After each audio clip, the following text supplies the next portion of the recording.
Look at the fight against climate change. Of course, the United States and China were the drivers of that fight, Victor, which resulted in the Paris Accord. Let's take a listen to what President Trump had to say about that.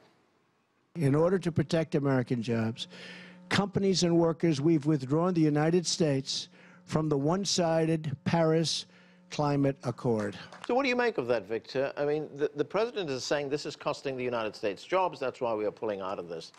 No other country has followed suit. No other country has pulled out of the agreement. But China is now leading that drive in the fight against climate change. Thank you very much. Before I answer your question, let me be very brief in mentioning that the greatest certainty today in the world today is the uncertainty of the United States president. And the greatest predictability in the world today is the unpredictability of the United States president.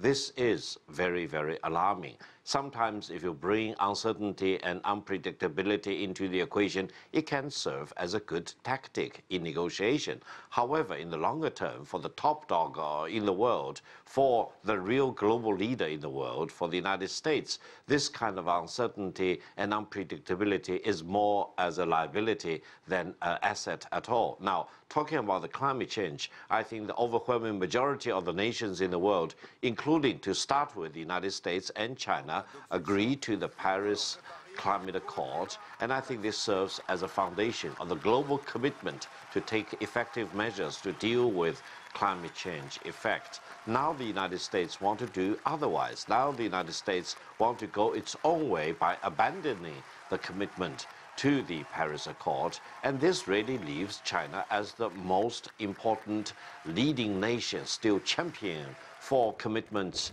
of the Paris Accord. And this really leaves many European countries and other developed countries and many emerging economies very much baffled as to what exactly this global leader in the form of the United States is up to, whereas the majority of mankind are still very much committed to do the right thing.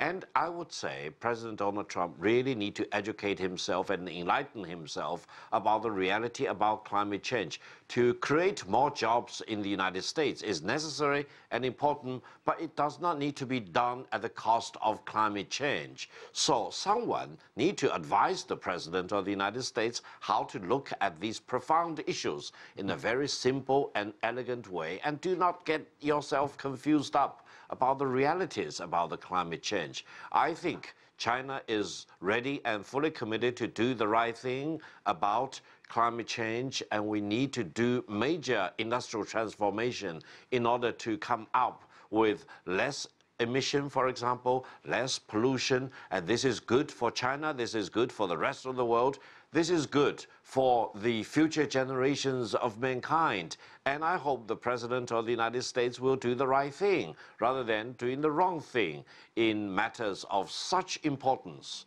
climate change for mankind. Kevin, you talked a moment ago about the United States relationship with Latin America, and of course, talking about that in general terms is very difficult because these are different countries with different views and different priorities. But if we look at some of these specifics, Donald Trump wanting to build a wall that's going to separate Mexico from the United States. He's not ruled out, for instance, military intervention in Venezuela. Broadly speaking, I've seen some reports that say that Latin America views this president as very testy. It's a relationship that's under strain. Is there some kind of consensus in Latin America on the relationship with the United States? Before I go into that, I would like to say something about uncertainty. Uncertainty operates, in the case of Trump, operates at many levels. And it's not simply uncertainty about the nature and the content of decisions made or eventually made by Trump. It's also the uncertainty, quite frankly, at the rate he's going. It's uncertainty about whether he's going to be around for 4 years. So I would be, very cautious into entering any kind of agreement with President Trump. As for Latin America, You know, consensus is a strong word. As you mentioned, there are different interests that move different countries in their relationship with the U.S. However, one thing that is very clear, and we've been here before in Latin America, is that if Trump persists in the idea of building a wall separating the U.S. and Mexico, and even more if he insists in I don't know how he's going to do this, but if he insists in the notion that Mexico somehow has to pay for that wall, this is going to have the same sort of effect that the Cuban embargo had for decades in U.S. Latin America relations.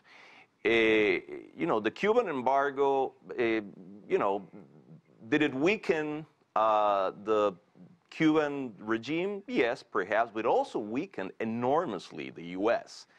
Ultimately, it was the U.S. that was isolated from the rest of the hemisphere when it came to Cuba.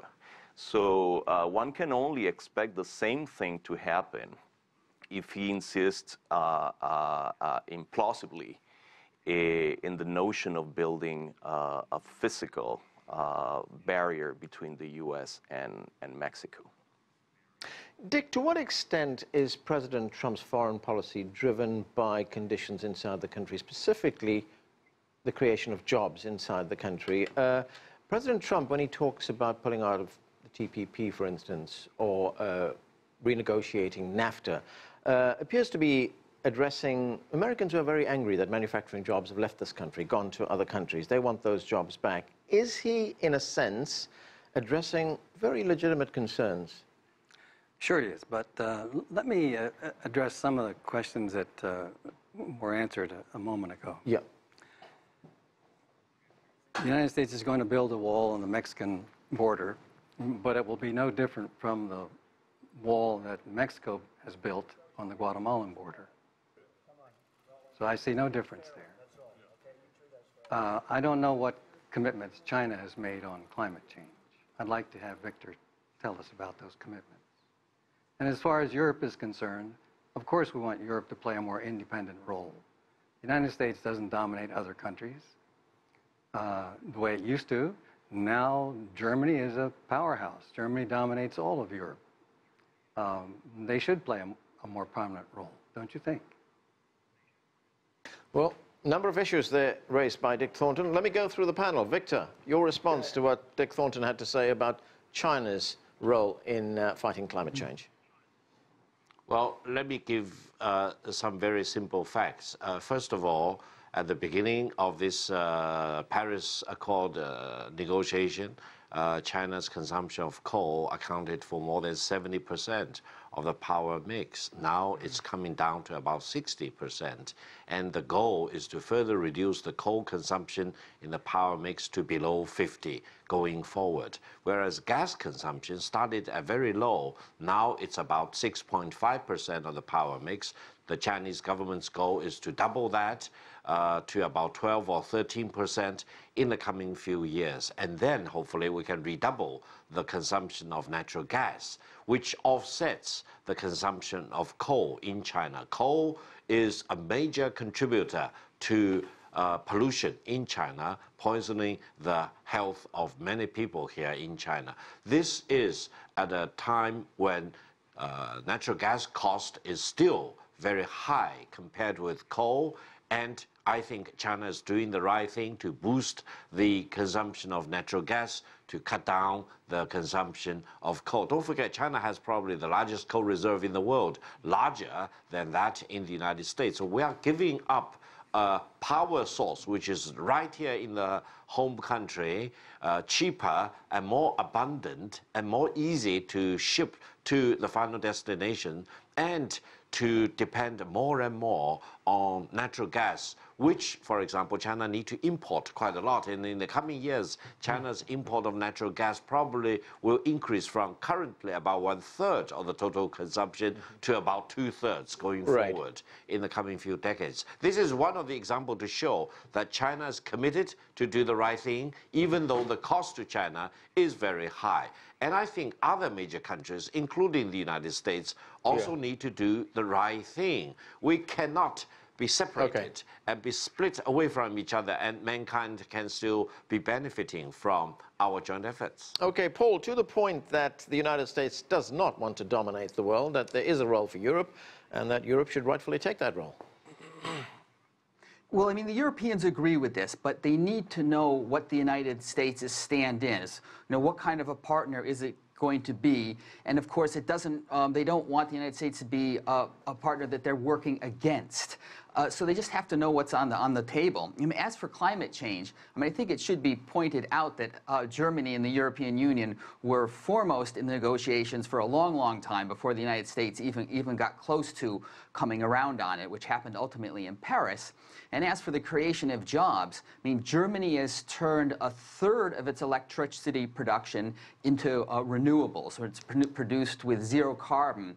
And that produced 350,000 jobs in Germany. So renewable energy is a job producer, not something that's going to take away jobs. There aren't any new jobs that are going to come from the coal industry in the United States. I think he's just deceiving himself and lying to some of his constituents. Right. Kevin, to the point raised by Dick about the fact that Mexico has built a wall on its border with Guatemala, is that very different from the fact that President Trump wants to build a wall between the United States border and Mexico? This is nonsense. This is nonsense. I mean, there's no such a wall being built between Mexico and Guatemala, number one. Number two, I haven't heard the Mexican president suggesting that Guatemala has to pay for the wall that is, you know, in the mind of the president.